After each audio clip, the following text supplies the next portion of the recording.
Typically, when I do this, people want to have not an argument, but they want to debate, how many columns there's supposed to be, or, my sponsor told me that the 12 and 12 is better, and we're not here to debate any of that. I don't really want to have those conversations.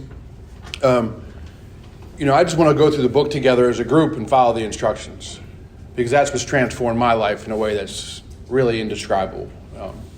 And that's what we're going to do. I think there's lots of great different, I don't want to say techniques, but the instructions are the same in the big book, and that's what we're going to do.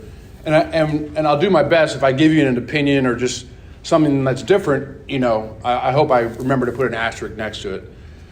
I'd like to just open with just a few seconds about me, so hopefully you realize you got the right guy standing in front of you, or that I'm qualified to stand in front of you. My sobriety date's July 5th, 1989.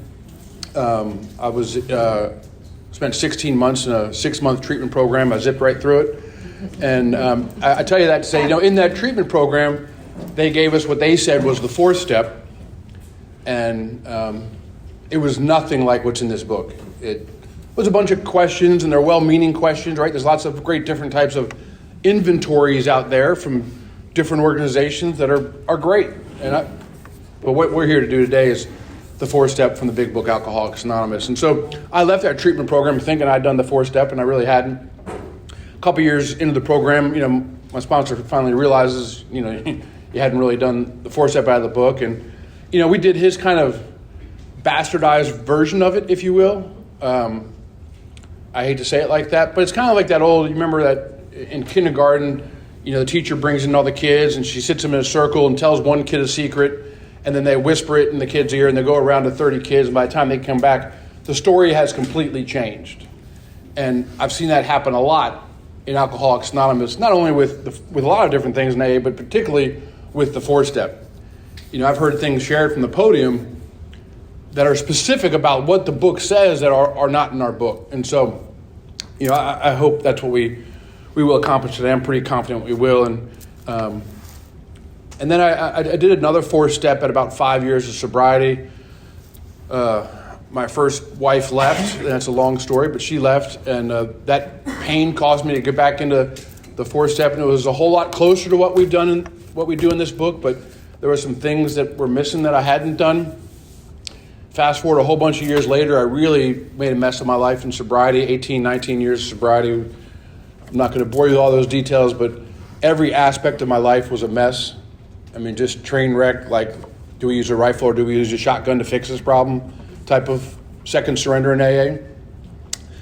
And I thought what I was missing was I hadn't done the 4th step, right? The way the book talked about it. I heard this person do a 4th step talk on a CD.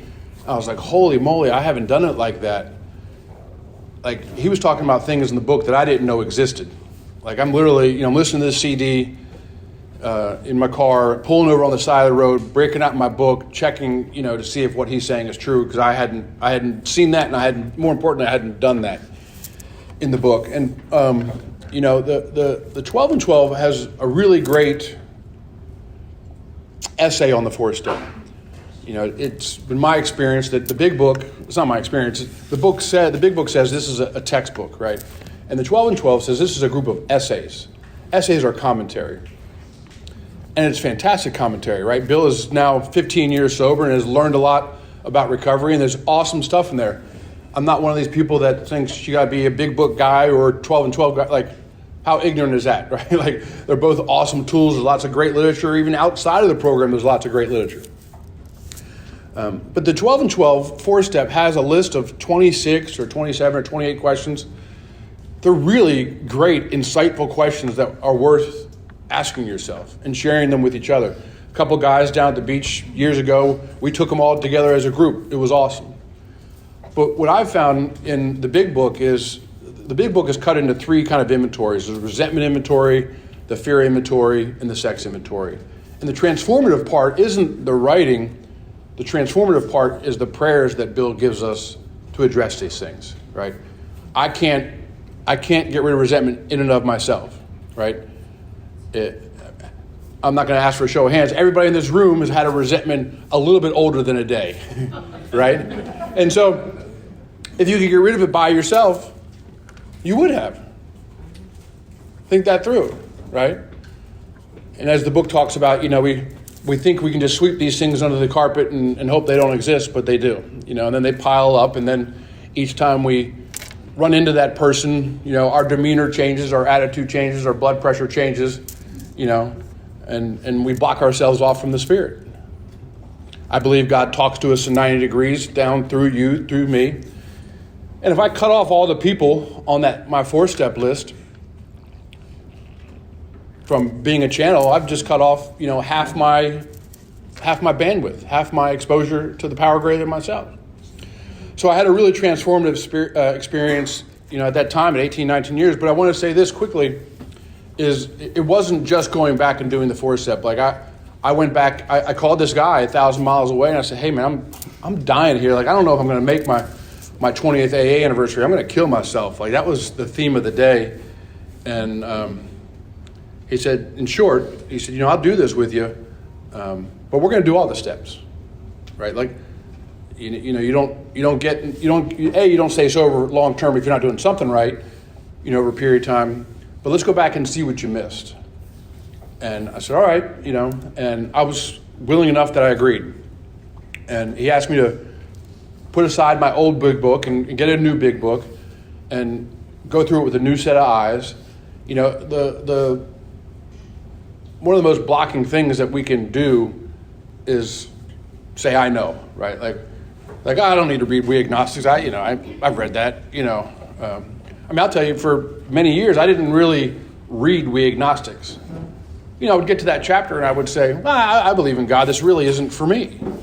Just kind of subconsciously, like when I would get to the chapter, to the wives. Like, well, I'm not a wife. I don't need this chapter. Off we, on to the next type of deal.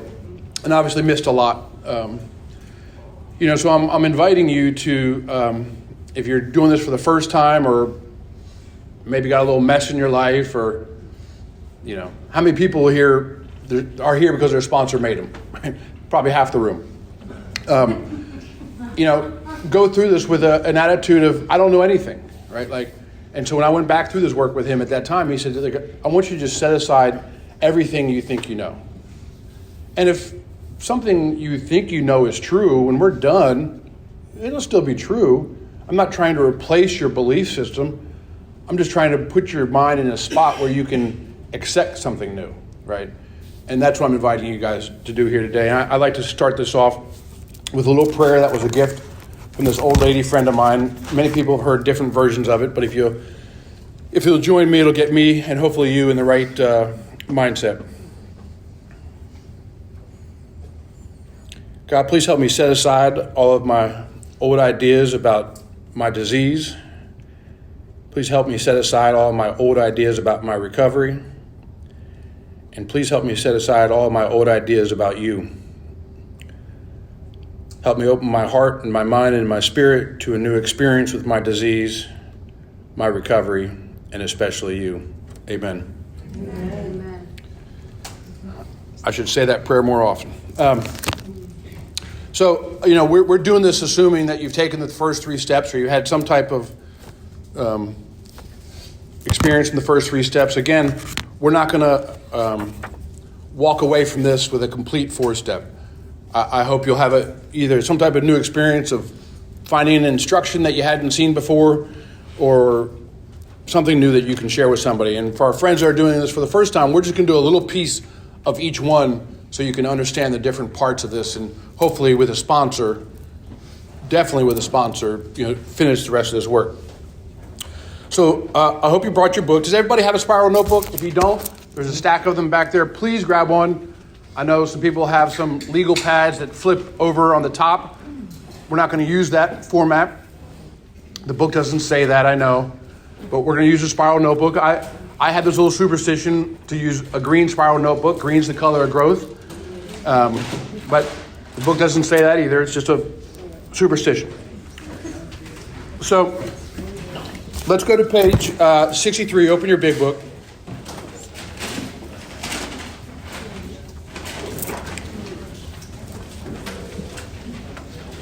All right, here we go. So we're at the end of step 3. And what I want to point out before we get going too far in the instructions is all of these 12 steps are designed, in my experience, and as the book indicates, these 12 steps are designed to remove what's blocking me from God. They're not to sell me a new God. They're not to show me this incredibly different new system, right? In We Agnostics, it says that deep down in every man, woman, child is the fundamental idea of God. That's where he is found. And so I just have all this stuff that's blocking me, that's in the way of this experience, right?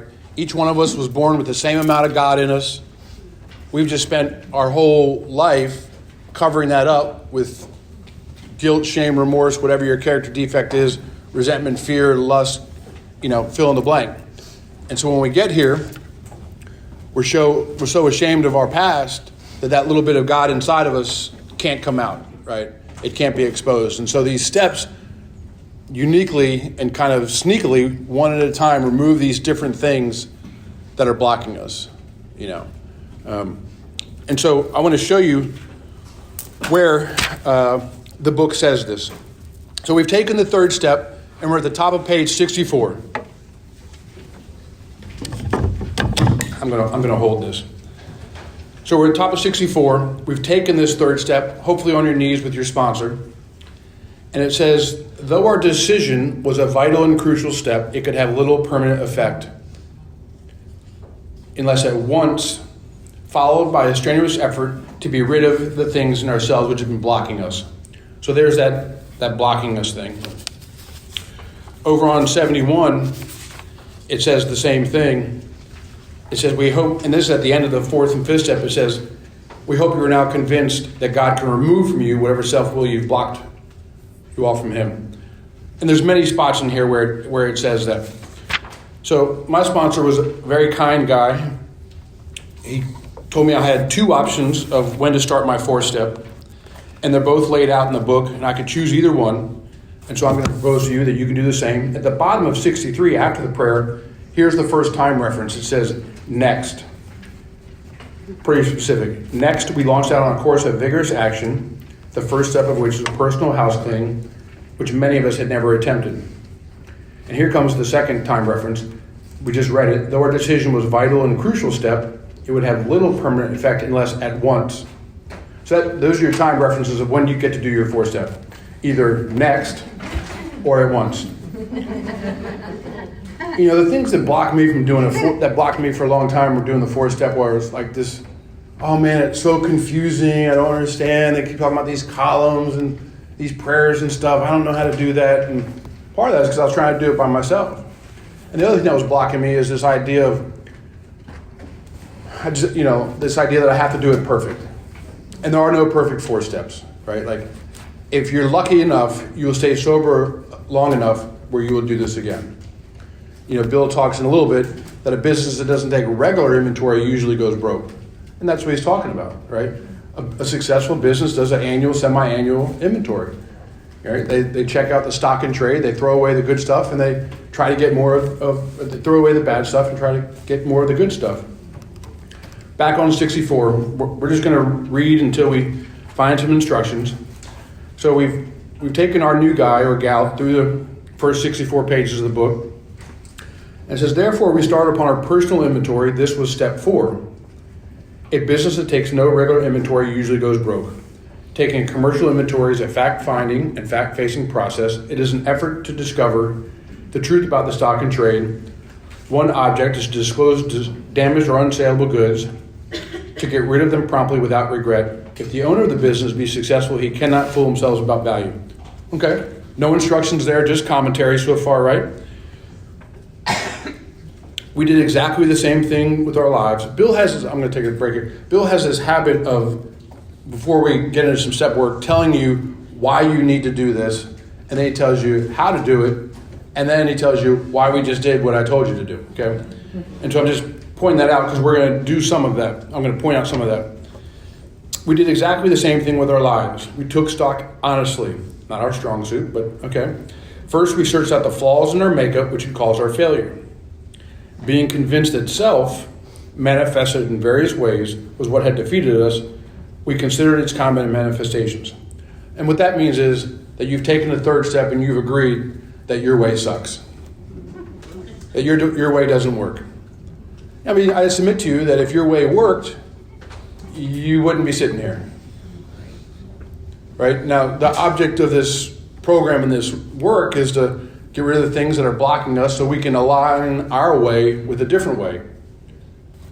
You know, a way that involves the 12 spiritual principles of Alcoholics Anonymous. So here comes the beginning of this resentment inventory. Resentment is the number one offender. It destroys more alcoholics than anything else. Wow, that might be important. From it stem all forms of spiritual disease, for we have not only been mentally and physically ill, we have been spiritually sick. When the spiritual malady is overcome, we straighten out mentally and physically. All right, we're about to get into instructions, so pause a second and flip one page forward. We're going to cheat. Go to page 66.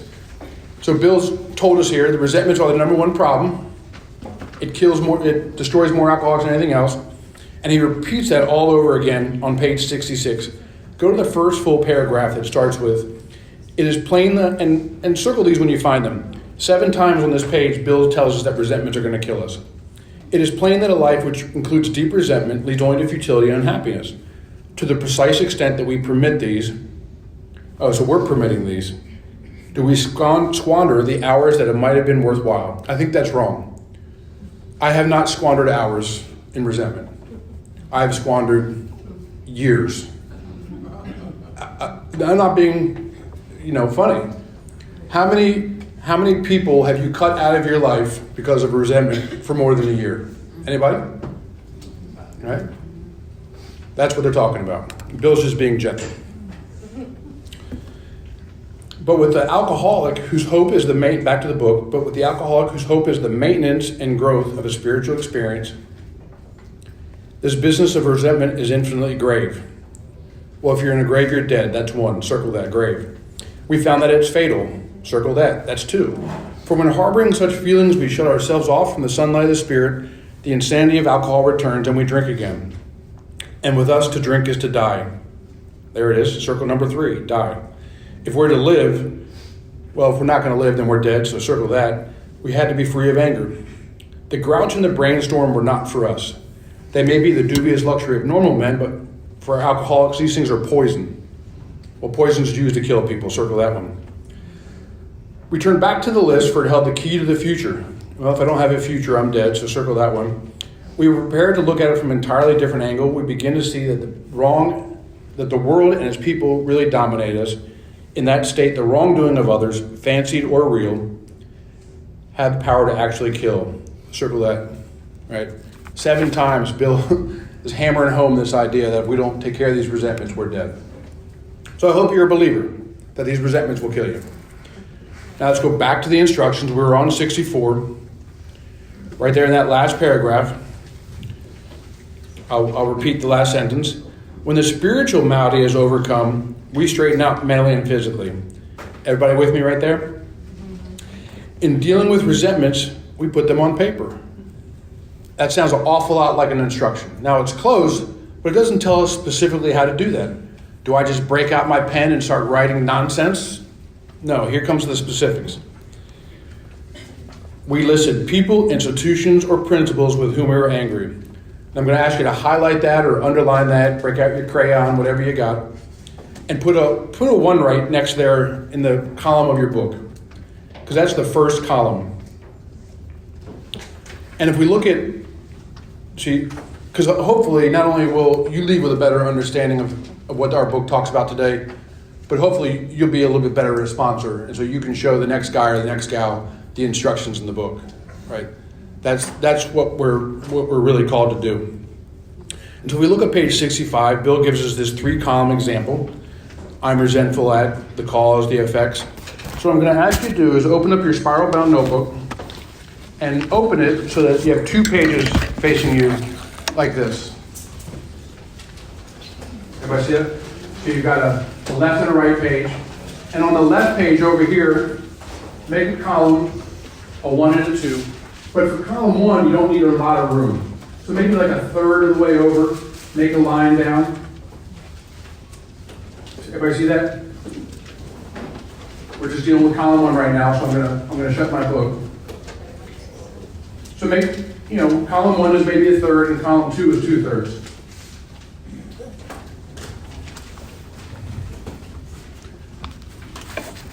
Yes, Timmy, you have to do this work again. I saw the conversation going over there. All right, so we've got our column 1 and our column 2 on that left page. And then what I want you to do is number down the page. Before you start doing that, skip a line every time you number. We're going to need some room later on. 1, skip a line. 2, skip a line. 3, skip a line. And again, if we screw this up, it's not the end of the world, but you'll see why we skip a line in a little bit. So depending on your book, you might get 12 or 13 after you skip a line. And at the top of your column 1 there, in the header, in the big space at the top of your notebook, remember, we're going to follow these instructions, and I forget instructions. I start reading, and I'm like, rarely have we seen a person fail. Man, I'm hungry, right? Oh man, she's cute, Oh, I wonder if maybe Renee's in the mood tonight, or is Alabama going to win? So we got to constantly, remind ourselves exactly what the book says. So we found that instruction. It says, let's go back to it. We listed people, institutions, and principles with whom we were angry. So the top of column 1 there, write those 3 words: people, institutions, and principles. Those are the 3 main types of resentments that we're gonna name. And now as a group, we're going to take a few minutes to do this. With each different instruction, we're going to take a few minutes. It's not going to be complete. Hopefully when you're done with this, you'll come back and you'll have 40, 50, 60, 70 names. Don't try to set the world record. A guy I sponsored had 650 names. Many of you know BJ over in Northern Virginia. It's a true story. I have her permission to tell you that. But he got free of all those. I don't even know 650 people's names. I don't think I could name 65 people. So let's take a minute and we're going to write some names. Now on the next page, before we start doing that, it says we went back through our lives. Nothing counted but honesty and thoroughness, right? And so what I found is the best way to get these names down. Again, this is not a confession. This is not an admission. Let's just inventory. Let's get these names down, and then we'll see if we have a resentment or not. So the best way to do it is start with the family tree. Mom, dad, brothers, sisters, aunts, uncles, cousins, grandparents, right? Current girlfriend, last girlfriend, all the way down to the first girlfriend, or boyfriend, or both, whatever you got, right? Current boss, previous boss, last boss, all the way down the list. Just throw the names up. So let's take a moment here to do that. We're going to take 2 or 3 minutes, and I'll take kind of a group inventory. When the majority of the group's head is up, we'll stop and move on, but we'll go as long as we need.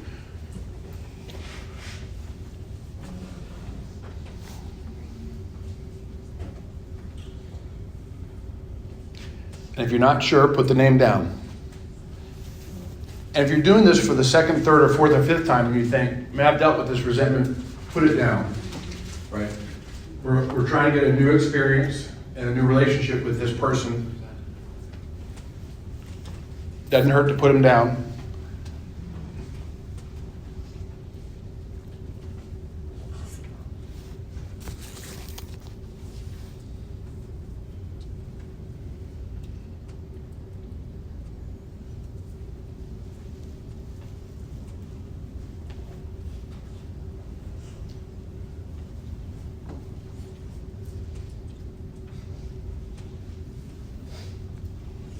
Remember, we're not doing column 2. We're just doing names here, 1 column at a time. I think 98% of us have a little degree of ADD, 1 column at a time. It's not think about what they did. Just if you've ever been mad at them, ever, put them down.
It's a high class.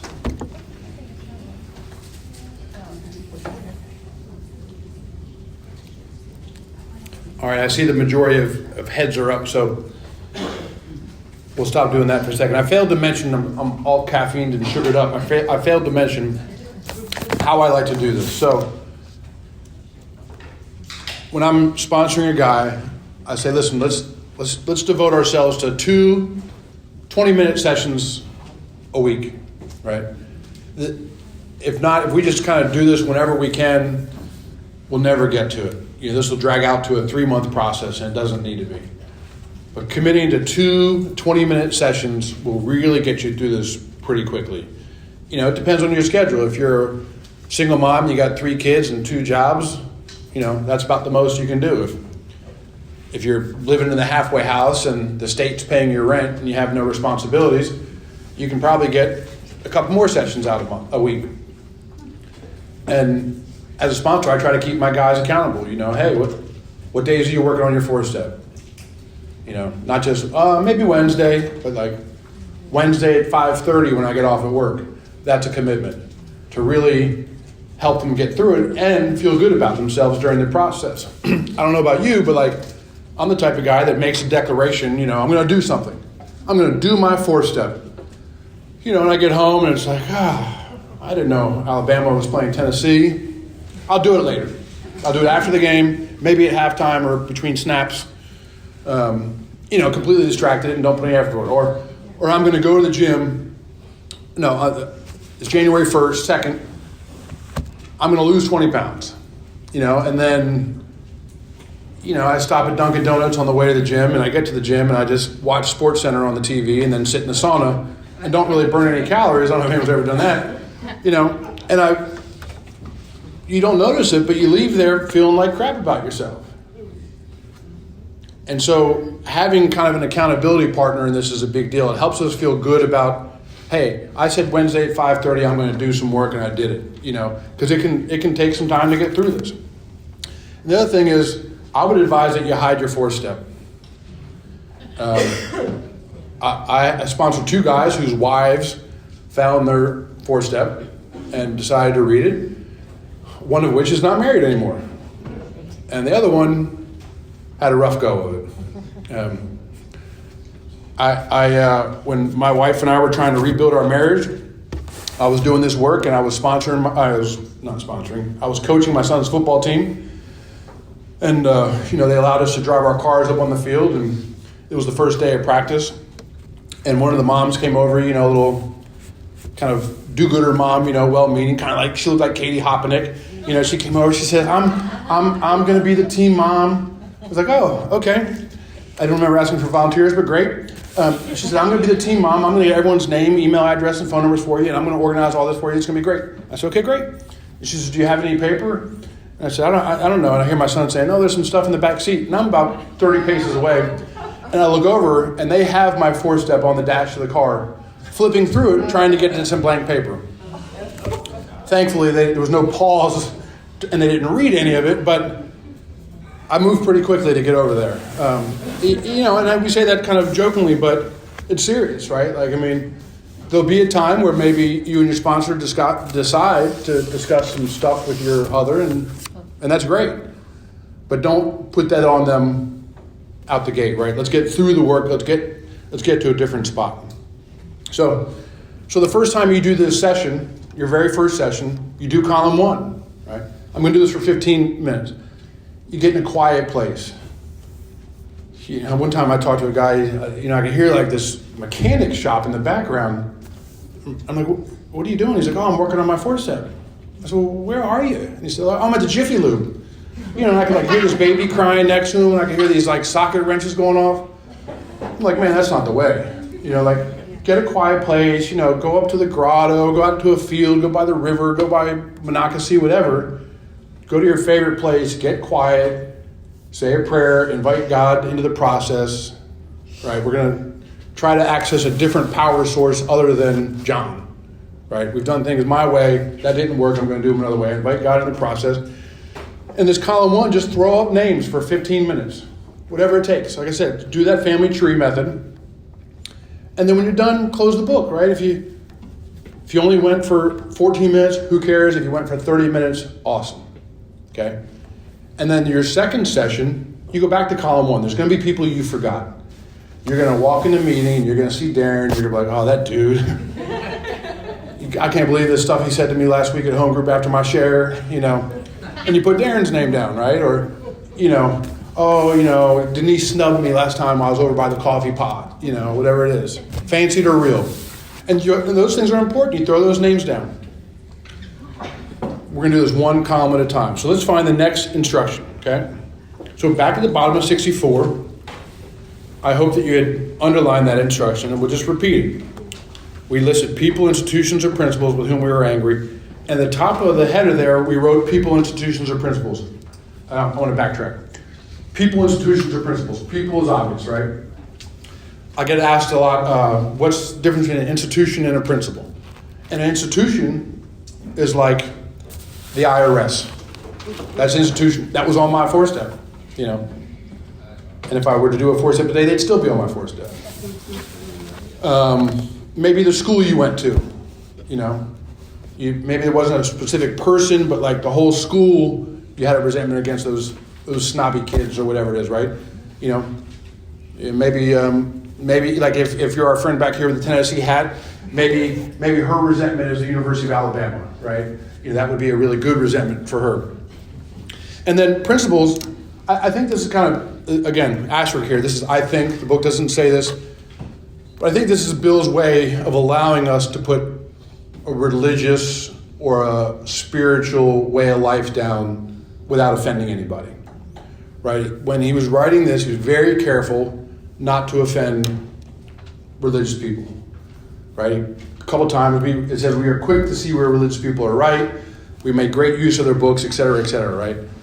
And he went to great lengths to make sure the 5th step didn't look like a confession. And so I think, he didn't want to really offend anybody. And I think that's smart. But the reality is that a lot of us come here with resentments against a theology or religion, or maybe it's a political party, right?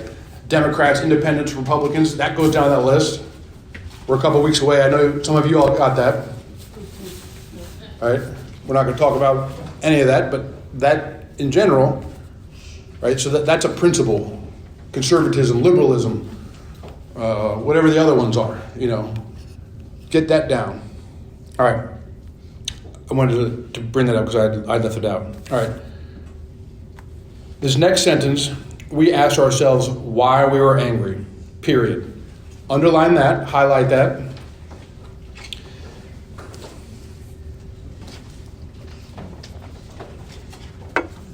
And put a 2 in the column there, because that's the second column.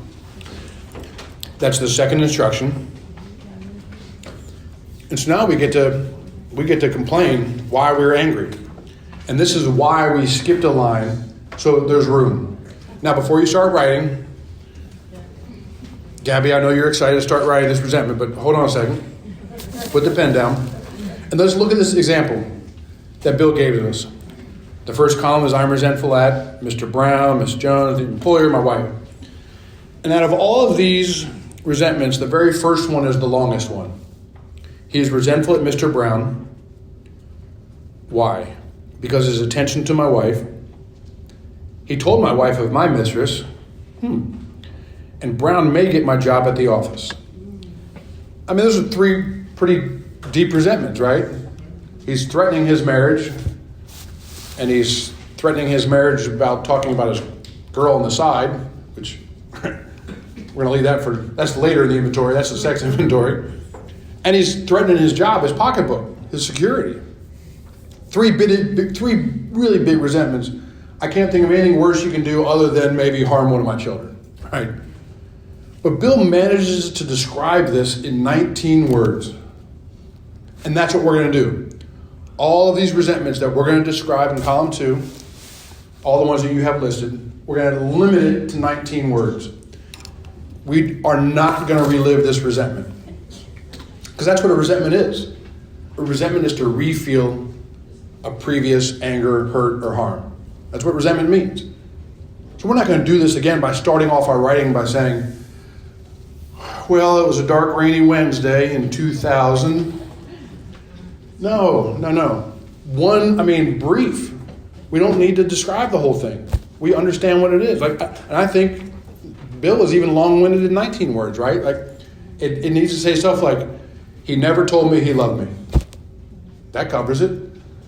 I don't need to start off, well, my father, and when I was in second grade. No, let's boil it down to causes and conditions, right? Or she left me for another guy. He fired me. He snubbed me. He's a B, or C, Just get right down to it. She made me feel less than. She made fun of me. 19 words or less. So let's take a few minutes so we get an idea what this feels like. And let's do our column 2 for each person that you've got on column 1. And if you can't narrow it down to 19 words or less, you call your sponsor. And they will help you get that into 12 words. So let's take a few minutes and do that.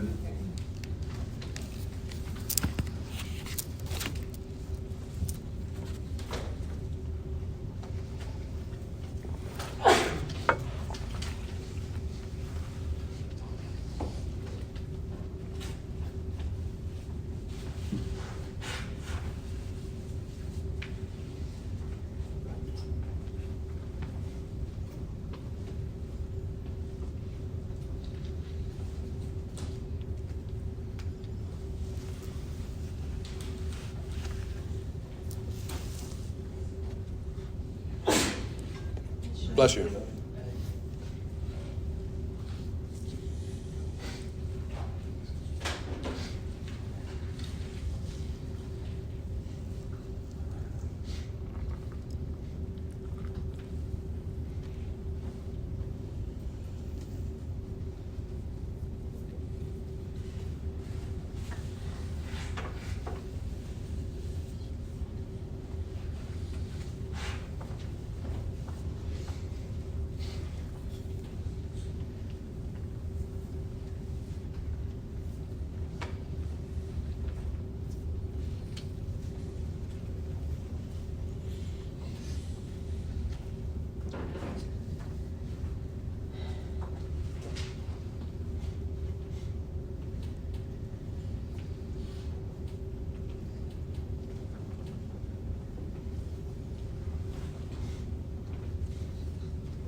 And I meant to say this at the beginning. If you have a question, please throw your hand up. We're not going to do a big session of questions and answers at the end. Let's have a conversation. Let's do it while we're in the middle of it so we know what we're asking about. So please throw your hand up and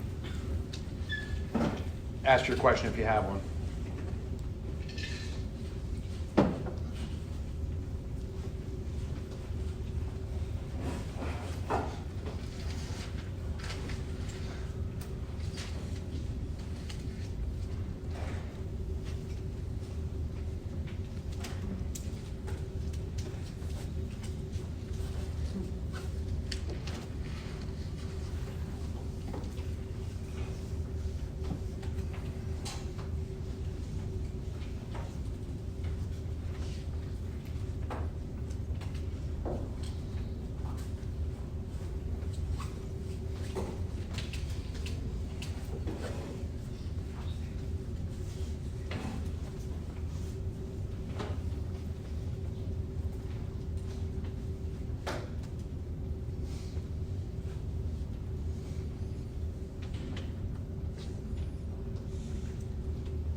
Yes, sir.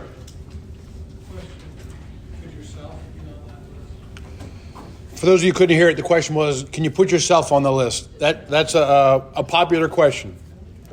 I'll leave that to you and your sponsor. I don't think there's a wrong way. I did not put myself on my 4-step. My sponsor said that you've been thinking about yourself long enough. But I that's for me. That's,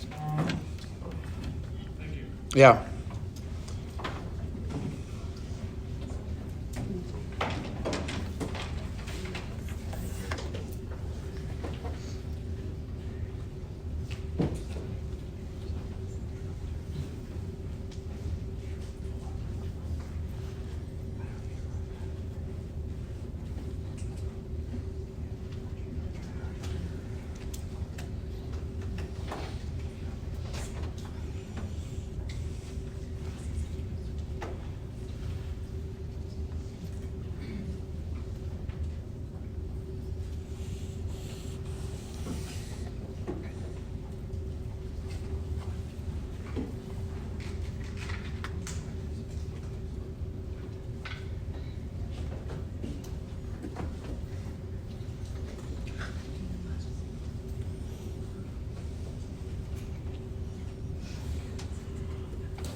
All right, it seems like more than half the people are kind of done writing, and I want to keep going. Again, the mission was not to finish this today. The mission was to have an understanding of what we're doing. I want to be respectful of everybody's time. All right, so let's go back to our book, the bottom of 64. Everybody got their big book out? Very last sentence. So we just did, one more sentence behind that. We had asked ourselves why we were angry, and we got a 2 in the column, and we put that in the second column on our spiral-bound notebook. In most cases, it was found that our self-esteem, our pocketbooks, ambitions, personal relationships, including sex, were hurt or threatened. So we were sore, we were burned up. That's commentary there. That's not an instruction yet. But here comes the instruction for sentence 3. On our grudge list, so far right now what we have is just a grudge list. This is the I'm pissed at list. On our grudge list, we set opposite each name our injuries. And underline these 5 choices. This is easy column, multiple choice. Was it our self-esteem? Underline that. Our security? Underline that. Ambitions, underline that. Our personal, underline that. Or sex relations, which had been interfered with. And if we look at Bill's example here, his 3 columns, on his 3rd column, his resentment of Mr. Brown, it affects his sex relations, obviously. His self-esteem, sex relations, self-esteem, security. And a little bit later, it goes on to talk about the personal relationship with Mrs. Jones. Those are the multiple choices for column 5. So let's take a few minutes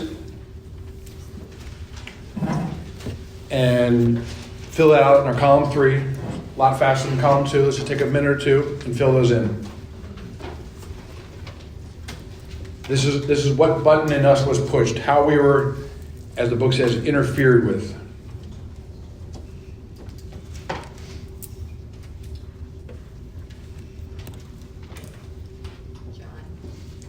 Yeah. Could you give an example of how something would affect your sex relations versus personal relations, in case people don't understand what that is? Denise asked for an example between what a personal relations versus sex relations might be on that. Not to state the obvious, I mean, if I have a girlfriend or a boyfriend and as Mr. Brown is, right? Mr. Brown is flirting with Bill's wife. that's obviously going to affect his sex life, right? Mr. Brown is told his wife about his mistress. That's certainly going to affect his sex life, his sex relations.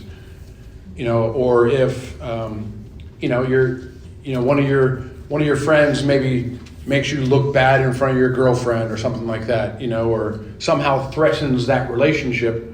So you've got this, intimate sexual relationship with a boyfriend or girlfriend, and then just a personal relationship with maybe a friend or a sponsee, So that's the distinction they're making there.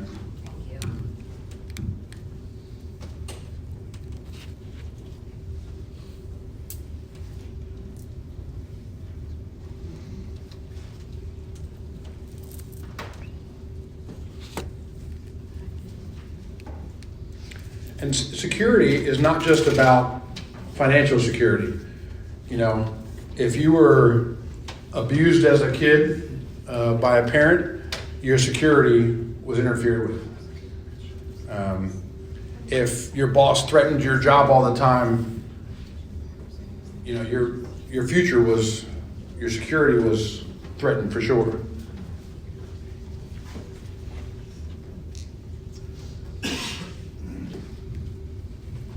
Yes, sir. So you use specifically these examples of self-esteem, sex relations. Use those specifically. Yeah, use those five multiple choices pretty much cover, there's different words that we could use, but those 5 examples cover how we were interfered with, as the book says, how we were threatened, what button got pushed within us. Yes. If there's a resentment where I feel like my time is wasted, would that under like pocketbook, time squandered? The question was, her time was wasted. How would that be listed? So I think that's probably under either security, like you said, or under your ambitions, right? Like their ambitions means like, kind of what my goals, my future, my life. What did I want to do? And you just wasted a year of my life or a month of my life or 2.5 hours this morning with a 4-step workshop, whatever it may be.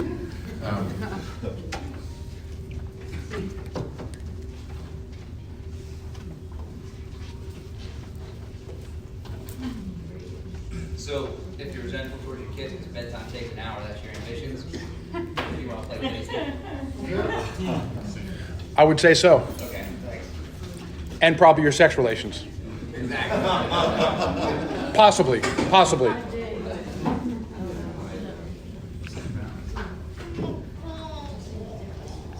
Speaking of which, ambitions is a funny way for saying what I want, Yeah. or a fancy way. What I want to do. Right.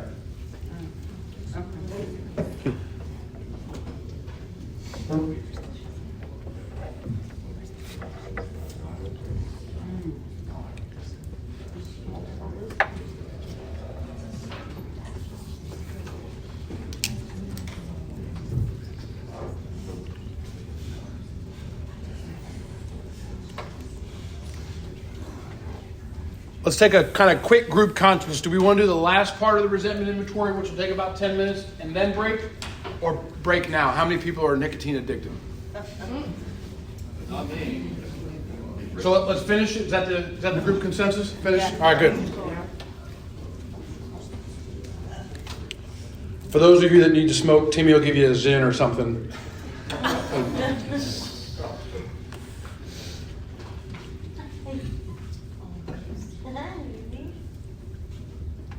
All right, so let's come back. We got an idea what that looks like. I'm going to say this every time. Our goal was not to finish this. Our goal was not to be perfect. It was to get an idea, a jump start on this process. All right, let's go to our book, 65, down at the very bottom. At the bottom of 3 columns. I know you're excited to keep writing, but I beg you to stop writing for a second. Very bottom of 65. We went back through our lives, nothing counted but thoroughness and honesty. When we were finished, we considered it carefully. The first thing apparent was that this world and its people were often quite wrong. Amen, right? to conclude that others were wrong was as far as most of us got. And that's what we've got so far. What we just did, there's no relief in sight. This is just a complaint list. No more than making a grocery list doesn't solve your hunger. Right? This is just a list of the problems. I don't have bacon, eggs, milk, cheese, bread, whatever. Right? This is just the problem. The usual outcome was that people continued to wrong us and we stayed sore. Sometimes it was remorse, and then we were sore at ourselves, which is what my friend in the back was talking about. But we fought and tried to have our own way. The worse matters got, as in a war, the victor only seemed to win. Our moments of triumph were short-lived. And it's worth reading this again. It is plain that a life which includes deep resentment leads only to futility and unhappiness. To the precise extent that we permit these, so we're permitting them, we're allowing this to happen, do we squander the hours that might have been worthwhile. But with the alcoholic, his hope is the maintenance and growth of a spiritual experience. So this is only for people who want to have a spiritual experience. If you're not interested in a spiritual experience, you probably shouldn't do this. The business of resentment is infinitely grave. We found that it is fatal, for when harboring such feelings, we shut ourselves off from the sunlight of the Spirit. The insanity of alcohol returns, and we drink again, and with us to drink is to die. If we were to live, we had to be free of anger. So, in my experience in 35 years of sobriety, that victims don't stay sober. They just don't. I'm going to preface that with an asterisk. A lot of us have been victims of some awful stuff. I'm saying two different things. I'm not discounting your life experience at all, right? But if I carry the attitude of a victim, I will not stay sober. That's been my experience. If we were to live, we had to be free of anger. The grouch and the brainstorm were not for us. They were the dubious luxury of normal men, but for alcoholics, these things are poison. It always seems like my sponsor pointed this out. I'll say this briefly. This word brainstorm in here says the grouch and the brainstorm are not for us. Like, why is brainstorm in there? Brainstorm means, 7 of us are going to sit around and have a brainstorming session on how to have a good district workshop. Right? That's what brainstorm is. It's not what it means. That's what it means today. Words change. In 1935, you get a dictionary. I have a 1935 dictionary. Brainstorm is listed as violent mental outburst. So the grouch and the violent mental outburst are not for us, okay? We return back to the list. So right now we've just got this list. For it held the key to the future. We were prepared to look at it from an entirely different angle. And so I'll stop and ask you, are you prepared, are you willing, just a smidgen, to look at this list from an entirely different angle? We began to see that the world and its people really dominated us. Right? Have you ever been mad at somebody in a long period of time and they don't even know it? Right? Who's being dominated? Not them, right? In that state, the wrongdoing of others, this is my favorite part, fancied or real. Anybody have a fancied resentment that really didn't ever have anything to do with reality? Fancied or real had power to actually kill. All right. Thanks, Bill. We're convinced now. All right. 7 times you've told us you're going to kill us. How can we escape? We saw that these resentments must be mastered. Some people are fond of saying there is no must in Alcoholics Anonymous, and that's true for membership. You don't have to do anything ever to be a member of Alcoholics Anonymous but show up. You're a member. You're welcome here. We love you. We need you. We're glad you're here. But the collective experience of people who have done the work is that if I'm going to stay sober and happily and usefully whole, there are things that I must do. See that distinction? And I think anyone who has done this work will say the same thing. We saw these resentments must be mastered, but how? We cannot wish them away any more than alcohol. That's what we've done our entire life. Just kind of wish these away. Maybe someone will give us some little, and this is what I did, right? I had this awful resentment against my old man for many, many years. And people would tell me things like, oh, well, he did the best he could with what he had. And I would, I was sober. I would recognize that that's true. I would say, okay, and I would move on. But the relief didn't come from that. I didn't have an entirely different look at that, or a different perspective. We could not wish them away any more than alcohol. So this was our course. So here comes again a new kind of directional part of the book. It's not specific, but it's like, hey, this is what we're going to do. This was our course. This is the direction that we took. We realized that the people who wronged us were perhaps spiritually sick. And what realized means is to bring to the present. So I'm going to bring to my present consciousness this idea that perhaps they were spiritually sick. Though we did not like their symptoms and the way they disturbed us, they, like ourselves, were sick too. T-O-O. Underline that for me, if you will. T-O-O. There's no instruction there. But what that means is that, well, then I'm spiritually sick as well. And I'm holding resentment against somebody else who's spiritually sick. But yet, I want my forgiveness from the people in my life and the world around me, but I'm not willing to extend it to them. How childish is that? To have that expectation, right? That the world and the people about it, they should forgive me. I need a second chance with my wife. I need a fifth chance on the job. I want my mom to forgive me for everything I've done. But Steve over here, screw him. I'm never talking to him again. And if he gets hit by a bus, I'm good with it. Right? That's like, there's maybe 50 of us here, and they show up with 5 pizzas that have 10 pieces each. There's a piece for everybody. And I walk up and I get 6 pieces. Right? I mean, that's just not how the world works. So I have my sponsor told me at this point I have a decision to make, and it's an important one. Do I want justice for everybody or mercy for everybody? And I'm included in that. I'm in the everybody. Because what I've been doing is, as I told you about, screw Steve. I don't ever want to talk to him again. If he's at my home group, I'm not even going to look at him, right? I'm not going to talk to him. Matter of fact, I'm probably going to talk some smack about him, right? To my friends. Or mercy for everybody. But I've been exerting justice on everybody. Cutting my father out of my life forever. I'm the judge, jury, and executioner. I'm exacting justice, right? But yet I don't want the world to exact justice on me. I mean, it's as childish as an idea as you can get. I submit to you, right? So what do we want? Justice for everybody or mercy for everybody? And we are in the everybody. I'm going to leave you to answer that question by yourself. So here comes some instructions. So this is how we would deal with these resentments.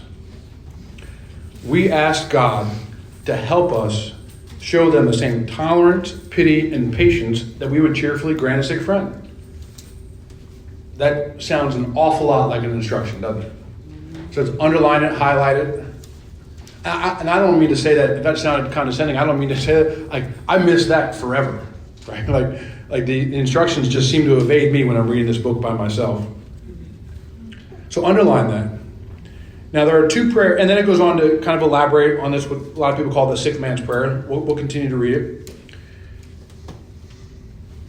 When a person offended, we said to ourselves, this is a sick man, how can I be helpful to him? God save me from being angry. Thy will be done. So that's another prayer that we can say. But there's another prayer in the back of the book. I've got the shorter version of the book because I'm traveling. Somebody, can I see your book, Darren? Go to the back of your book on page 552. I'm hoping that's right.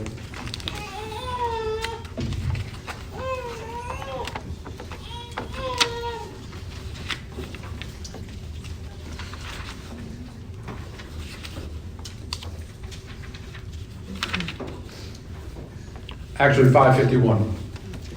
Now, a lot of people say the book says more will be revealed. The book does not say that anywhere in the entire book. But what it does say at the end of A Vision for You is that God will disclose more to you. And I believe this is a part of that in this story. And again, this is just This is an asterisk. This is something that my sponsor asked me to incorporate. It is in the book. Let's follow this story here on page 551. In the middle of page 551, the resentment was against my mother, and it was 25 years old. Anybody have a 25-year-old resentment? Ever had one? Half the room. The other half of you are lying. Or you're not 25. I had fed it, fanned it, and nurtured it as one might a delicate child. And it had become as much a part of me as my breathing. It provided me excuses for my lack of education, my marital failures, personal failures, inadequacy, and of course my alcoholism. Anybody?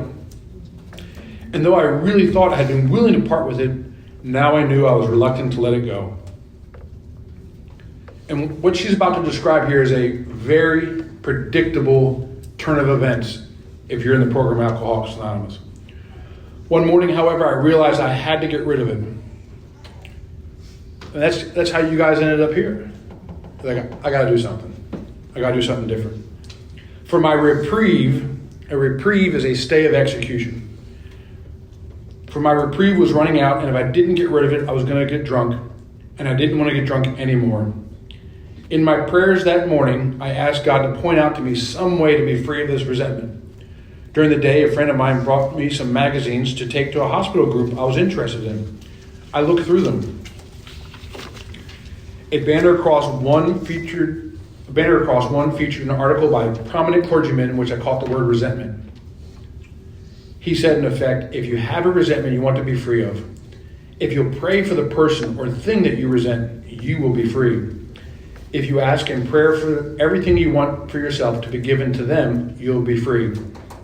Underline this next sentence. Ask for their health, their prosperity, and their happiness, and you will be free. Now let's look at these turn of events that I promised you are completely predictable. And if you've been in AA any period of time, you will agree that these have happened in your life. So she's hurting. This is a woman. She's hurting, right? She knows she's in trouble. So what does she do? She prays. She says here, I asked God to point me out how to get rid of it. Okay. And then during the day, a friend of mine brought me some magazines to take to a hospital group. So she's in service. She's taking a meeting to a detox or a hospital or rehab. And shockingly, the answer comes. She is out of herself. She's not thinking about her own problems. And then the answer comes. She did not lock herself in the bedroom and say, I am going to figure this out. She got out of herself and went to be of service. And the answer appeared by a little Eskimo in the form of a little magazine with the instruction. Ask for their health, their prosperity, and their happiness. So we have this list of, when we're done, 40, 50, 60, for the first time, 40, 50, 60, 70, 600 people on your list. And we're going to follow these two prayers, right? The one prayer on 67, it says, we ask God to help us show them the same tolerance, pity, and patience that we would cheerfully grant a sick friend. Think of one of your friends who you just love the most, one of your road dogs. And think of how much tolerance and pity and patience that you grant them. We're asking God for the ability to grant that towards the person that we have the resentment for. And then on 552, we're going to say the other prayer for them. I'm going to paraphrase it. God, please give them peace and health and prosperity. So we're going to say that for each person, one at a time. Now don't start doing it. Follow me here for a second. We're going to take a minute to do it together. Not out loud, collectively. But I've got this list of people. And I'm going to say, let's say Denise is on my list. I'm going to say this prayer. God, please help me show Denise tolerance and pity and patience the same way I would a sick friend. So that prayer is for me, right? Transform me, please. But that second prayer is for her. God, please give her peace and health and prosperity. And the book says even, ask for things that you want for yourself to be given to them.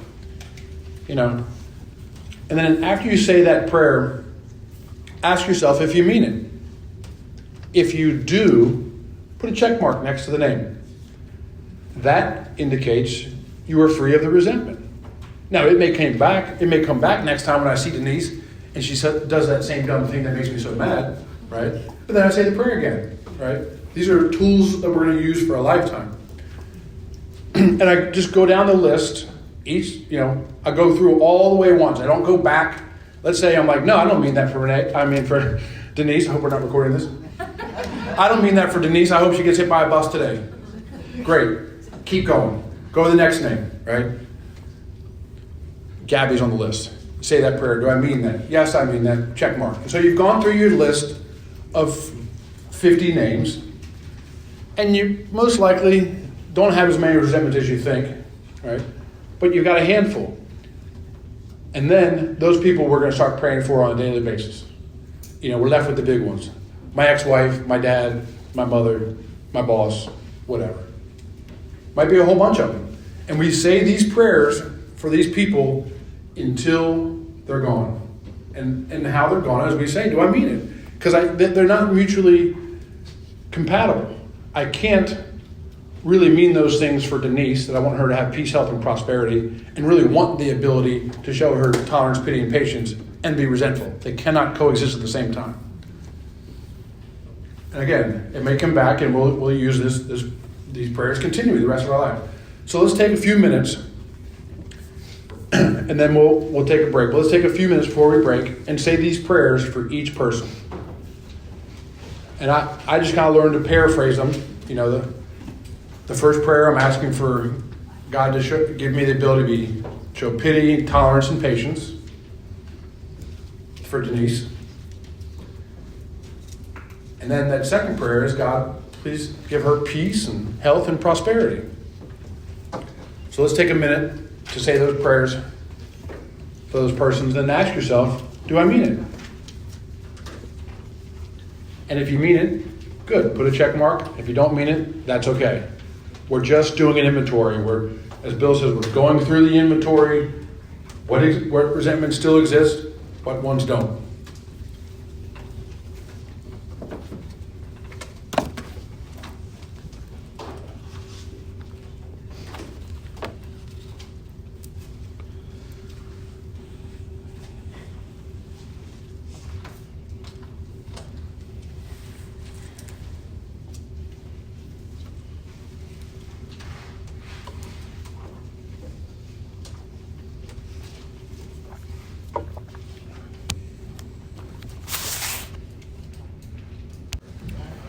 All right. So we're finished with the resentment inventory, right? Wrong. Let's go back to the book on 67. So we have followed this instruction. I don't think we've missed an instruction. If someone sees one that jumped out, please tell me. But I don't think we've missed an instruction. We haven't added any bonus material that we learned in treatment or from our therapist, right? We've just done what the book says. So it says here, we avoid retaliation argument. We wouldn't treat sick people that way. If we do, we destroy our chance of being helpful. We cannot be helpful to all people, but at least God will show us how to take a kindly and tolerant view of each and every one. So we've got these 3 columns, our grudge list. We've said these prayers. Hopefully we're getting some relief on these resentments. Referring to our list again. And remember how I said we say these prayers until the resentment is gone, or at least we've experienced some relief from it. And the book tells us to do that. And I'm going to show you where. Putting out of our minds the wrongs others had done, that's what that means. It means I can't go forward if I'm still a victim of this resentment. If this resentment is kicking my butt, I cannot answer the next question. And the next question is the most important one in all of this work. So putting out of our minds the wrongs others had done, we resolutely looked for our own mistakes. Oh, I didn't want to do that. The most misquoted thing in Alcoholics Anonymous in regards to the 4-step is someone, you've heard them all say it. Man, I did my 4-step today and I found out my part. No. I don't know about you, but if a piece of paper is the problem, this is my part, right? That little thing is my part. I got to find out my mistakes, regardless of what the other person has done, putting it out of our minds the wrongs they had done. And then I ask another question, right? This is a general instruction. We resolutely look for our own mistakes. We can all agree that's an instruction. But here Bill follows up with the specifics of it. Where had we been selfish, dishonest, self-seeking, and frightened? That theme is all throughout our book. So in the top of your column 4, write those 4 multiple choices. And let's underline that. Where had we been selfish, dishonest, self-seeking, and frightened? And then put a 4 in the margin. That's for our 4th column. Remember up top there on the header in your spiral notebook, just write the word selfish, dishonest, self-seeking, and frightened. Obviously, sometimes it's not just one of those, it's 2 of those, 3 of those, or if you're sick as Denise is, it's all 4 of them. Where had I been selfish, dishonest, self-seeking, and frightened? Though a situation had not been entirely our fault, we tried to disregard the other person involved entirely. Where are we to blame? The inventory was ours, not the other man's. When we saw our faults, again, our mistakes, our faults, not our part, we listed them. We placed them before us in black and white. So we used a black pen and we used white paper. We admitted our wrongs honestly and we were willing to set these matters straight. When you hear people talk about a 5-column inventory, this is where it comes from. They think this part where it says, or they believe, I should say, where it says, where were we to blame? That's the same question as where had we been selfish, dishonest, self-seeking, and frightened. Now, if you think that's 2 separate questions, congratulations. I'm not telling you you're wrong. That's just how I read what's in the book. So let's take a moment in our column 4 and fill it out. Where were we selfish, dishonest, self-seeking, and frightened?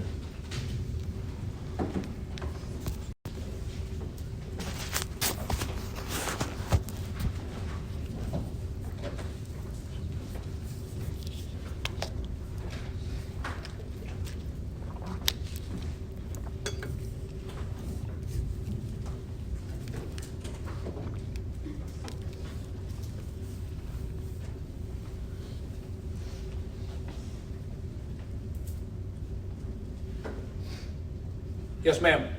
Could you help us better understand the difference between selfish and self-seeking? I was really hoping you wouldn't ask that. The question was, what's the difference between selfish and self-seeking? And the best, I'll just share with you the best description I've heard about it. I don't profess to know the answer. You know, any dictionary will give you different takes on it.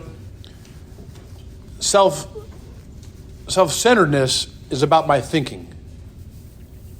You know, Denise walked down here and sat down and didn't even say hello to me. That, you know what?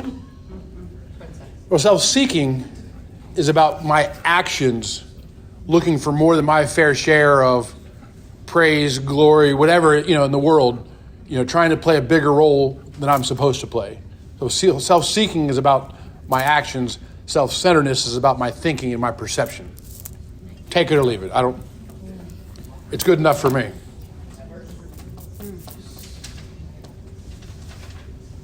So if I buy a car I can't afford, so I want everybody to look at me and think I'm the man, drive around all the time, that's a self-seeking action. And self-centered. Okay.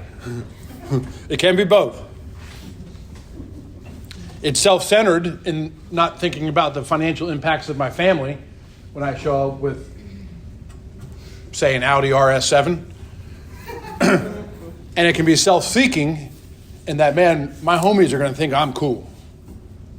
When I pull up to the home group, they're going to think I'm a big shot. See the difference in the two?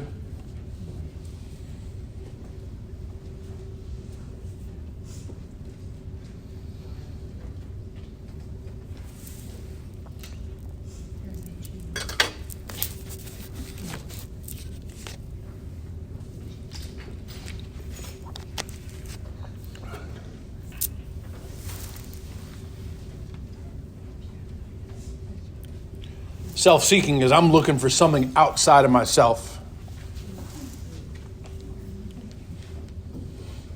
Self-centeredness is I'm thinking it's all about me. Both deadly, but different.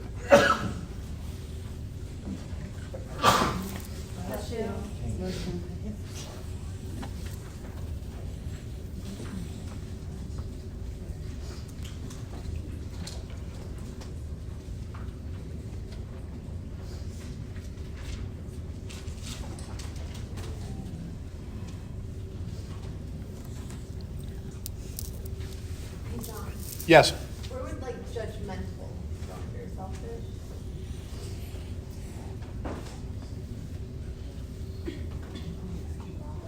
I mean, it's tough for me to answer that without knowing the rest of the details, you know what I mean? And I'm not going to ask you to share the resentment out loud, but that's a good question. I think judgmental is probably self-centeredness. So, of like my big resentments, I could list, it was like all 5 of those things. And so it's like very redundant. Is that's not Yeah, weird? that's very common. What she asked was, on her inventory, most of them have all of the same. It's not just one. Constantly selfishness, self-centeredness, dishonesty, and afraid. And that's what mine looks like. It's never just a little one. Yes, sir. Can you walk me full step in the 12 and 12? The question is about the 12 and 12 4-step. They're different.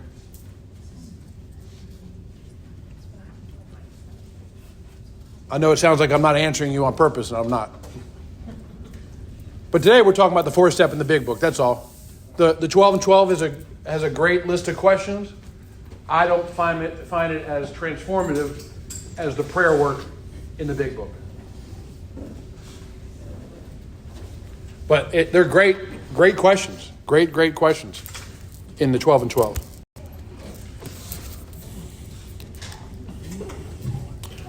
All right, it looks like most people have gotten most of that done.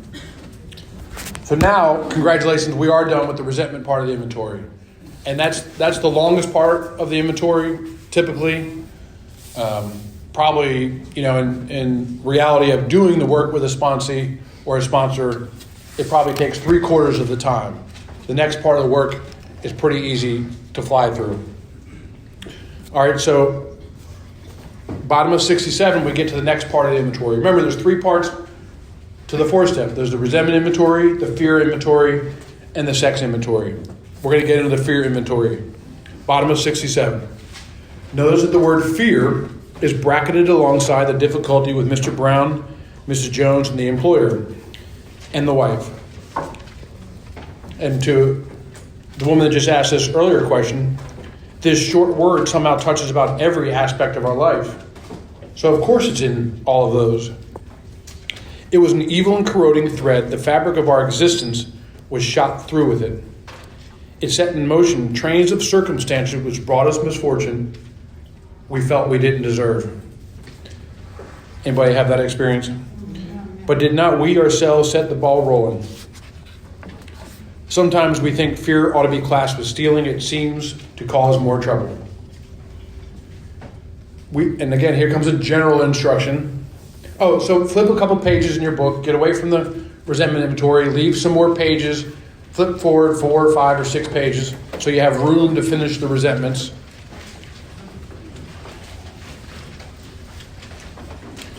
All right, so it says at the top of 68, we reviewed our fears thoroughly. All right, well, Bill, how do I do that? We put them on paper even though we had no resentment in connection with them. So let's take a minute. It tells us we put them on paper. Doesn't use 4 columns. It just says we put them on paper. So let's take a minute, number down the page if you want, and just start making complete sentences. I'm afraid of failure. I'm afraid of success. I'm afraid of spiders. I'm afraid I can't stay sober. I'm afraid of dying drunk.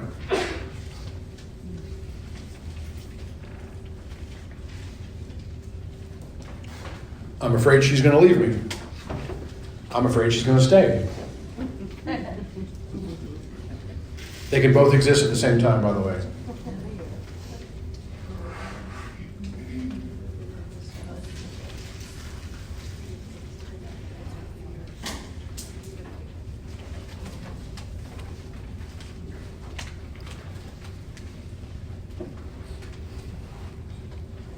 It's been my experience that if this fear inventory is done prayerfully and quietly with earnestness, it can be some of the most powerful part of the work we do.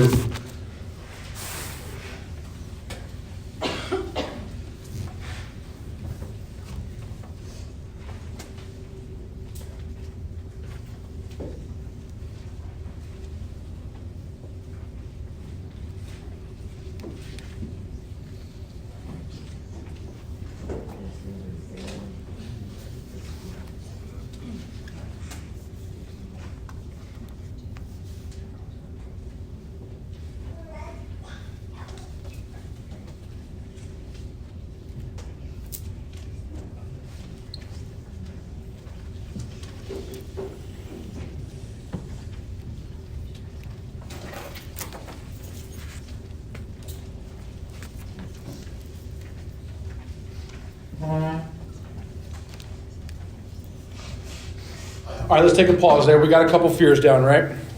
In my experience, is like there's like 7 basic fears that we all have. You know, they have different flavors to them, but they're all the same. So let's go back to the book, because that's where the important stuff is. 68.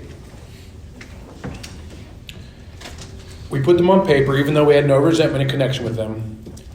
We asked ourselves why we had them. So why do you have these? When I don't like a sponsee, one of my favorite things to do is to say, well, find the answer to that. The answer is in the book. Go find in the book what the answer is. Why do you have these fears? Well, fortunately, the answer is in the very next sentence. Wasn't it because self-reliance failed us? That is the essence of all of our fears, right? We're new to sobriety. We have our first girlfriend, and we're afraid that this is going to be a train wreck. Why? Because every other girlfriend that we've had has been a train wreck. Our brain is this computer. It goes over, and maybe that's not the case for you, but that was the case for me. I know there's some relationship experts in the room, so I don't want to discount you, all my friends at the ranch. But perhaps that might apply to you, and maybe it doesn't. But whatever the situation is, I'm starting this new job, and I'm really nervous, and why? Because I've used self in all of my other circumstances, and it has come up short. Wasn't it because self-reliance failed us? I relied on myself.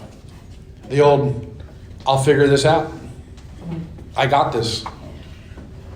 It's not just the battle cry of the hillbilly drinking Budweiser, right? It's the battle cry of the alcoholic.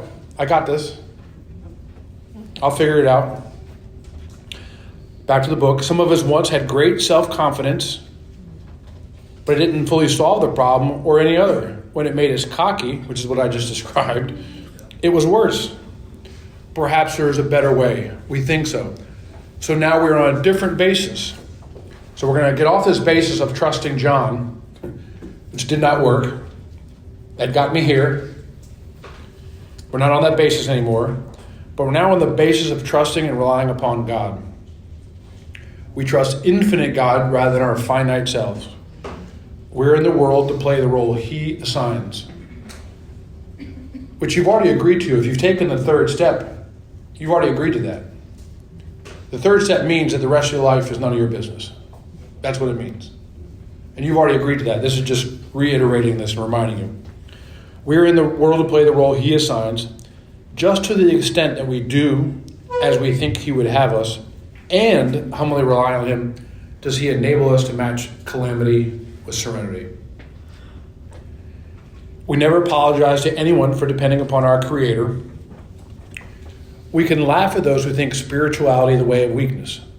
Paradoxically, it is the way of strength. The verdict of the age is that faith means courage. All men of faith have courage. They trust their God. We never apologize for God. Instead, we let Him demonstrate through us what He can do. Now here comes the next instruction. Break out your pen, highlighter. Did we underline the one at the top? I don't think we did. Let's make sure we did that. On the top of 68 where it says we put them on paper even though we had no connection with them. 1, 2, 3 lines from the top. Underline that. And then down here at the bottom comes the next instruction. We ask him to remove our fear and direct our attention to what he would have us be. Now, I don't know if you're like me. I'm assuming you are. Whenever I get fearful, my question is, what am I supposed to do? What do I do here? Do I leave her? Do I stay? Do I get the next job? Do I quit this job? Do I get this job? What do I do about this health issue I have? I don't have enough money to pay my bills. What do I do? What do I do? What do I do? That's the question that comes through our fears. But that's not what the prayer is about. The prayer does not say, God, please show me what to do. Let's read it again. We ask him to remove our fear and direct our attention to what he would have us be. God's concerned with our being, not our doing. Right? So when I'm faced with this fear, I'm supposed to ask myself, how am I supposed to be? Maybe loving, charitable, merciful, kind. God doesn't care which job I take. Do I buy a house A or B? Which apartment do I live in? What do I do? God doesn't care. At least that's my perspective, my experience, right? God cares how I be. So we're going to do this instruction. Let's take a couple minutes and say this prayer. Like we said for the other part of the inventory. So we've got this fear list. It's easy to do. We ask him to remove our fear and direction, what he would have us be. So, God, please remove my fear of X. God, please remove my fear of starting this new job and direct my attention to what you would have me be.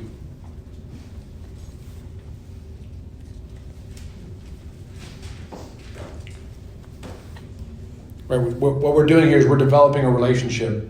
The difference between spirituality and a lot of religious practices, and I like my religious practices, I'm not by any way discounting that, but is that what we try to do in here is develop a relationship with this power, not a belief system.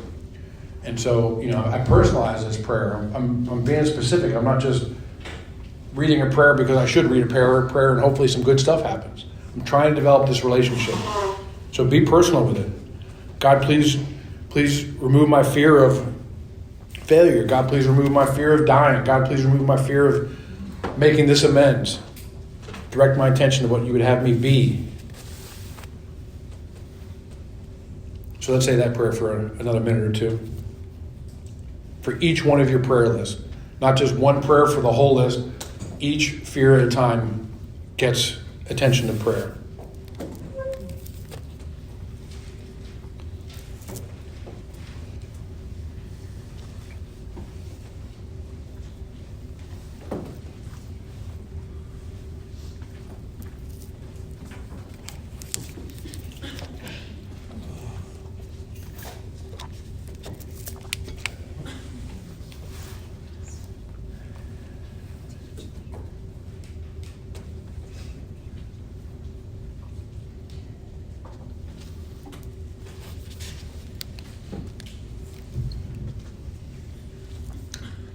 Okay, we have an idea what that looks like and feels like.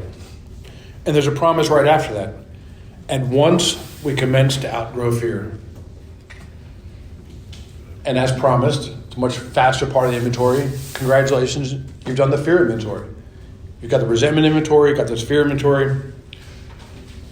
Bottom of 68, last paragraph. Now about sex. Many of us needed an overhauling there. But above all, we tried to be sensible on this question. It's easy to get way off the track. Here we find human opinions running to extremes. Absurd extreme, perhaps. Imagine if Bill wrote this book today. Holy moly. I'm just observation. One set of voices cry that sex is a lust of our lower nature, a base necessity of procreation, And then we have those voices who cry for sex and more sex, who bewail the institution of marriage, who think that that most of the troubles of the race are traceable to sex causes. They think we don't have enough of it, or that it isn't the right kind. They see its significance everywhere. One school would allow man no flavor for his fare, and the other would have us all on a straight pepper diet. Important sentence coming up. We want to stay out of this controversy. We do not want to be the arbiter of anyone's sex conduct. We all have sex problems. We'd hardly be human if we didn't. What can we do about them? So again, this has just been a bunch of observations, no instructions there, just some observations. Now I want to give some commentary. It says we're not the arbiter of anyone's sex life. I think that's true. But when we sponsor somebody and they've asked us to sponsor them, guide them through the steps, part of that relationship is that I've agreed to tell them the truth. And a little bit later on in the next part we're about to read, it says, we put each relation to this test, was it selfish or not? And so, yes, I'm not an arbiter of your choices and your belief systems at all, right? But if you're doing something that hurts somebody else knowingly and consistently and without remorse or regret, I'm obliged to tell you you're going to get drunk again. That's been my experience. And it goes on to say later in the ideal that those are just facts out of our experience. So you can think that you're an exception to the facts, but that's never panned out well for me. Back to the instructions. We reviewed our conduct over the years past. So that's, again, as Bill's done with the other inventories, a general, I see a lot of eyes darting back and forth across the room to each other. I'm not going to ask for that to be explained. We reviewed our conduct over the years past. And in the next, so flip forward a couple pages, like we did, we'll just get to an open thing. And split your 2 pages left and right, 4 columns. Just split it in 50-50. Make a 1, 2, 3, 4 at the top.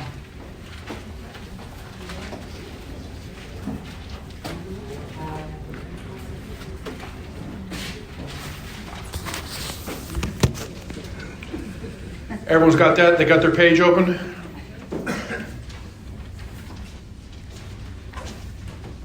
So in this, I'm going to asterisk here. I don't want to say we're going to take some liberties, but I'm going to say that Bill doesn't exactly tell us how to do this. But after we read this paragraph, you'll agree that we are called to answer these 4 questions. So let's read this. We reviewed our conduct over the years past. Okay. Where had we been selfish, dishonest, or inconsiderate? Whom had we hurt? Did we unjustifiably arouse jealousy, suspicion, or bitterness? Where are we at fault? What should we have done instead? We got this all down on paper and looked at it. So we can all agree that we are instructed to answer these 4 questions. So I've seen people do this a lot of different ways. I'm just sharing with you my experience. The 4 columns of the resentment inventory worked really well. So we're going to put this in 4 columns. So column 1. Write this at the top of your column 1. Whom had we hurt? And I'm lazy, so I just write who.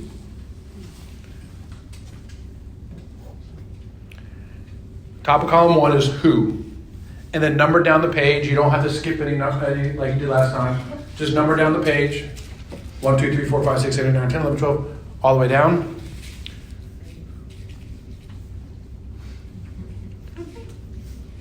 Here comes the scary part. Y'all know what's coming. So in column 1, we list every person that we've had sexual relations with. Do you need another book? You said, dear God, you set yourself up for that. So I'll share with you the most popular questions that normally come with this.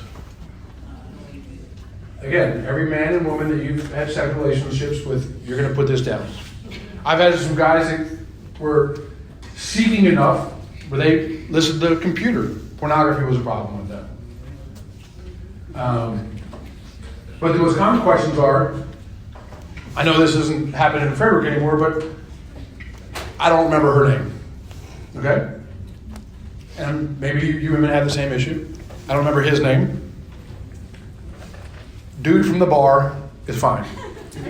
Right? Chick with the purple dress. Fine, put it down. Right? Again, I don't know about you, but this is a life and death errand for me. Right? I have to remove all the things that are blocking me from the power of grading myself, or I'm going to get drunk again. So, as sometimes funny as we like to mix this conversation, this is a life and death errand for me. I can't continue operating on self. So let's take a minute and do column 1. Throw it down on paper. This is why we hide our 4-step.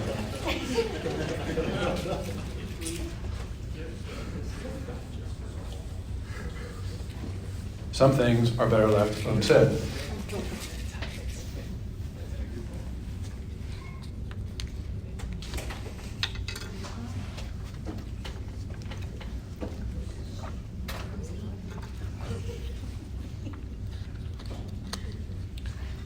And again, it's easy to work chronologically, maybe start at the beginning and work forward, or maybe start at the present and work backwards.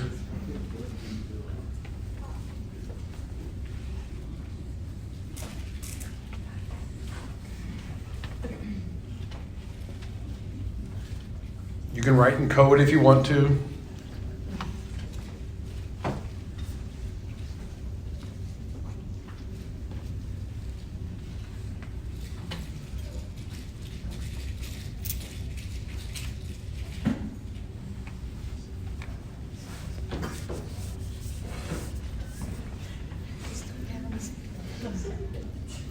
All right, so we got an idea what that is. We all know what who means.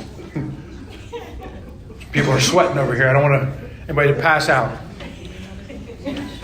The top of column 2. The next question, easy. I heard that. In the top of column 2, where have we been selfish, dishonest, or inconsiderate? So write those 3 words in the top of column 2, selfish, dishonest, or inconsiderate. Selfish, dishonest, or inconsiderate.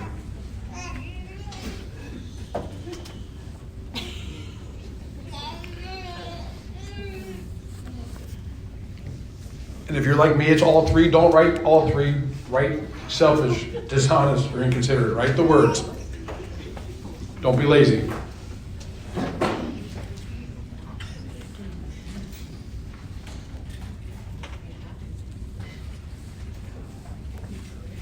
So for the names you got written down in column 1, in column 2, you're writing down, was I selfish here? Was I dishonest here? Was I inconsiderate here?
Okay, we got an idea what that looks like.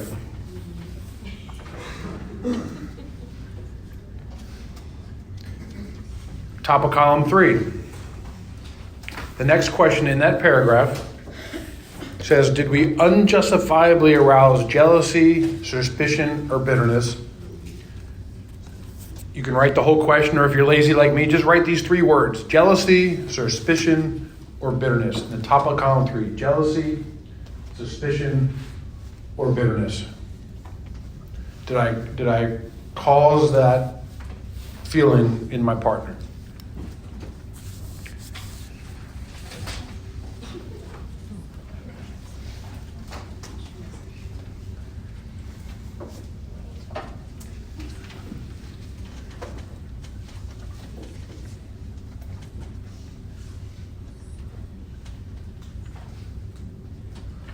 Those three things sound alike, but they're a big difference in all three of them.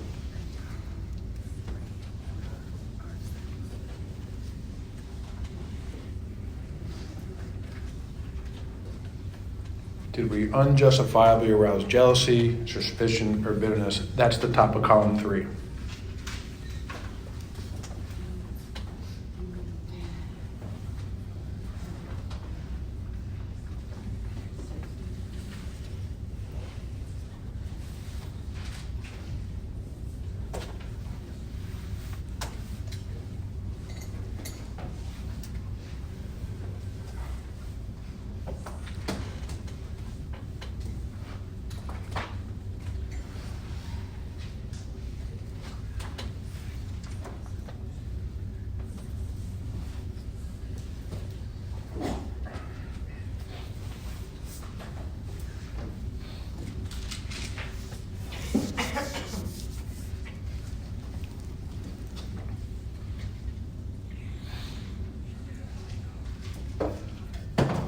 And again, if it's all three, write all three of them out.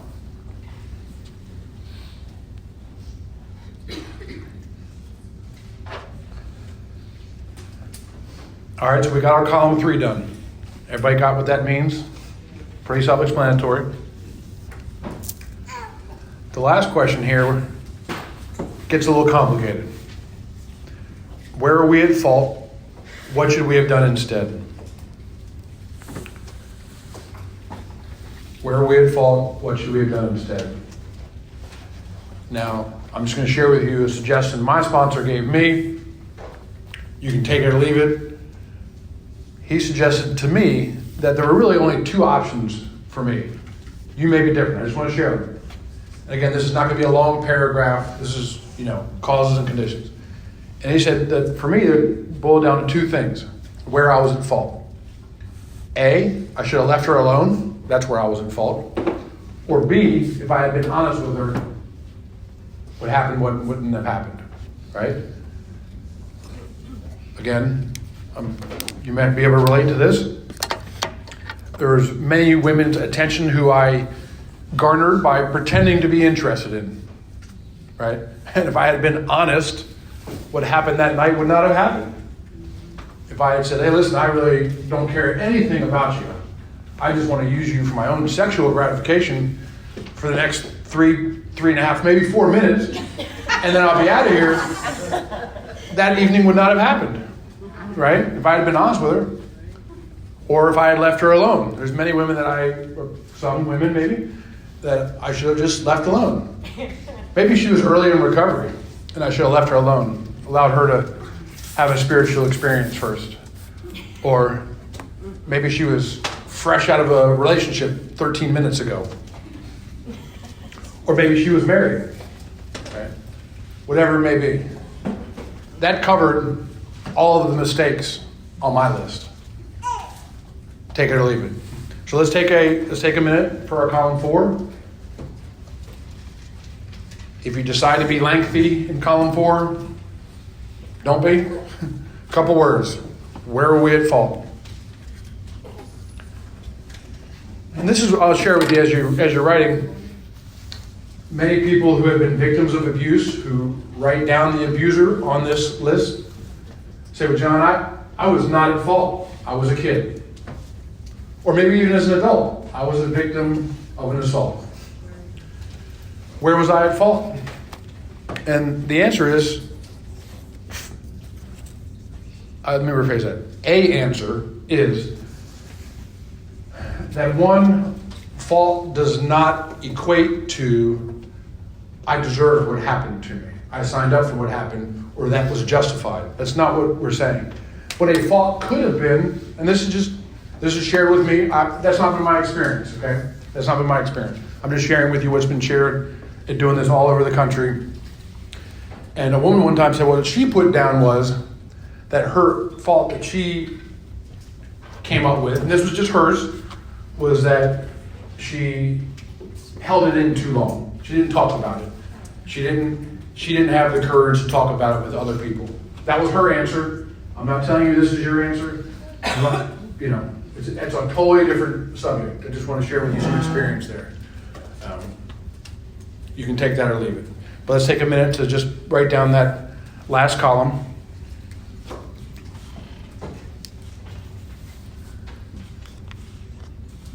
Where are we at fault?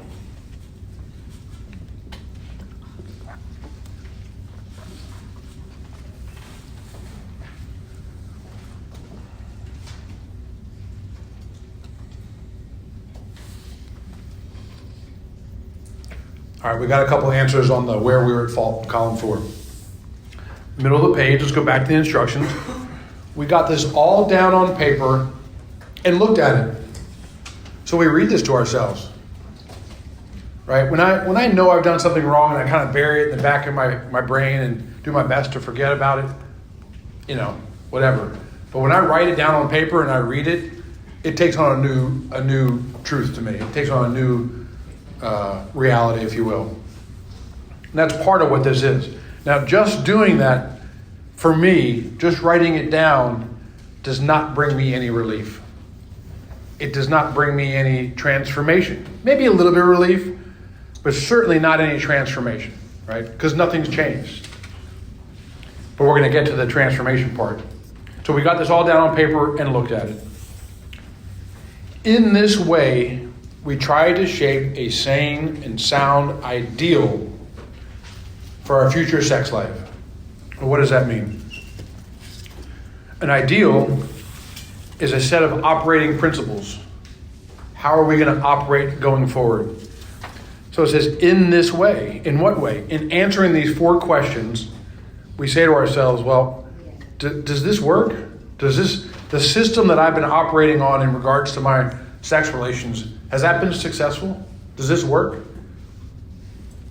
I suspect the answer is no. So Bill tells us, and I want to read through this and then we'll come back for the instructions part. But 1, 2, 3, 4, 5 times Bill says we have to come up with an ideal. So maybe it's important. Let's find them. In this way, we try to shape a sane and sound ideal for our future sex life. That's 1. Circle that. We subjected each relation to this test. Was it selfish or not? We asked God to mold our ideals, there it is again, and help us live up to them. We remembered always that our sex powers were God-given and therefore good. Amen. Neither to be used lightly or selfishly, nor to be despised and loathed. Whatever our ideal turns out to be, so man, there's 3 times right there, they're already assuming we've done this. Whatever our ideal turns out to be, we must be willing to grow towards it. We must be willing to make amends where we have done harm, provided that we do not bring about still more harm in so doing. In other words, we treat sex as we would any other problem. In meditation, we ask God what we should do about each specific matter. The right answer will come if we want it. God alone can judge our sex situation. Flip the page. Counsel with other persons is often desirable, but we let God be the final judge. We realize that some people are as fanatical about sex as others are loose. We avoid hysterical thinking or advice. Important. Suppose we fall short of this chosen ideal. So we're going to choose our ideal and stumble. Does this mean we're going to get drunk? Some people tell us so. But this is only a half-truth. It depends on us and our motives. If we are sorry for what we've done and have the honest desire to let God take us to better things, we believe we will be forgiven and have learned our lesson. And here it comes, what I talked about earlier. If we are not sorry and our conduct continues to harm others, we are quite sure to do it. We are not theorizing. These are facts out of our experience. To sum up about sex, we earnestly pray for the right ideal, for guidance in each questionable situation, for sanity and the strength to do the right thing. If sex is very troublesome, we throw ourselves harder than working with others. All right, so go back a page to 69. And there was a hidden instruction there that I glazed over. For many years, just reading through the book like we just read it. Sometimes the instructions don't jump out at you, but we missed one. It says here, we asked God to mold our ideals and help us live up to them. Now, here comes asterisk time. We're going to do that in a second. We're going to get quiet and ask God to mold our ideals. Because what we have on the paper right now isn't very attractive to us, I would imagine. Not for me. And then, when we're done, we're going to write out an ideal. Here's the asterisk. Bill does not tell us to write it out. My sponsor suggested that we're going to write it out because, John, you forget a lot. And I don't know about you, but the flesh can be weak. And if we start thinking about what our ideal should be in a questionable situation, it's too late. That's just been my experience, right? So I want to have these principles that I want to try to operate by. Right? It's not an instant thing, but let's take a moment and say this prayer. I ask you to say it to yourself. We ask God to mold our ideals. God, please mold my ideal and help me live up to it. God, please mold my ideal and help us live up to them. So flip forward a page or two. And at the very top, just write my ideal. And we're going to write a 2-sentence, maybe 3-sentence ideal. This is not a 12-pager, okay? These are some operating principles that I want to try to live by that will avoid what's on the paper. And I'm just going to share with you what mine looks like. Maybe it'll inspire you or give you some thought about what I'm talking about. My ideal is this. I want to be an honest, selfless lover to my wife. That would be pretty good. Honest and selfless. I want to be an honest and selfless lover to my wife. And I want to pay her all of my sexual attention and energy. If I can do those 4 things, I will avoid making any more mess that I have on the previous page. I want to be an honest and selfless lover to my wife, and I want to give her all of my sexual attention and energy. So I would invite you for a moment to, if you want, say the prayer again, write a couple sentences. And if you just have some writer's block, the answer is it's the opposite of what's on the previous page.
I would invite you when you're finished with that to share that with your road dogs, and if they haven't done that, or if they have done that, ask them to share theirs with you. See how you can be inspired.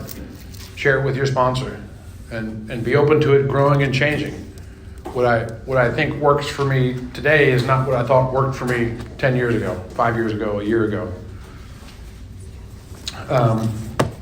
Back to the book. So, congratulations. That's the fourth step of Alcoholics Anonymous. It's not some great big mystery. It's a resentment inventory, it's a fear inventory, and a sex inventory. The bottom of 70. Last big paragraph. If we've been thorough about our personal inventory, we've written down a lot. Have we done that? We have. We have listed and analyzed our resentments. We've begun to comprehend their futility and their fatality. We've done all of that. We've commenced to see their terrible destructiveness. We have just begun, to learn tolerance, patience, and goodwill toward all men, even our enemies, for we look on them as sick people. We have listed the people we have hurt by our conduct and are willing to straighten out the past if we can. In this book, you'll read again and again that faith did for us what we could not do for ourselves. We hope you are convinced now that God can remove whatever self-will has blocked you off from Him. If you have made a decision, third step, and an inventory of your grosser handicaps, that's what we just did, you've made a good beginning. That being so, you have swallowed and digested some big chunks of truth about yourself. The beginning of chapter 6 goes into the fifth step, which we will leave for a different day and a different workshop. I'm really grateful to be here, be home with you guys. I'm grateful to be here, and I'm going to turn the mic back over to Gabby, and she's got a raffle to do. Thanks.